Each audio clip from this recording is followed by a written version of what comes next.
করতে।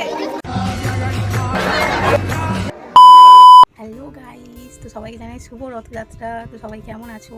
আজকে শুরু করছি আমার নেক্সট ডে ব্লগ। তো আজকে হলো রথযাত্রা, তো আজকে আমাদের এখানে মেলা, তো মেলায় তো যাবোই। তার আগে দেখাই চলো আমার বাড়িতে কী রান্না হয়। তো এই যে পাঁপড় ভাজা হচ্ছে, এটা হলো সাবুর পাঁপড়, আর এটা হলো মশলা পাঁপড়, আর এখানে রোল বানানো হচ্ছে।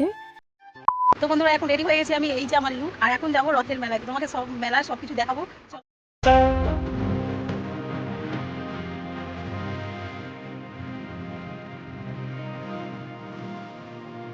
হ্যালো গাইস, দেখো কতটা ভিড় এই মেলার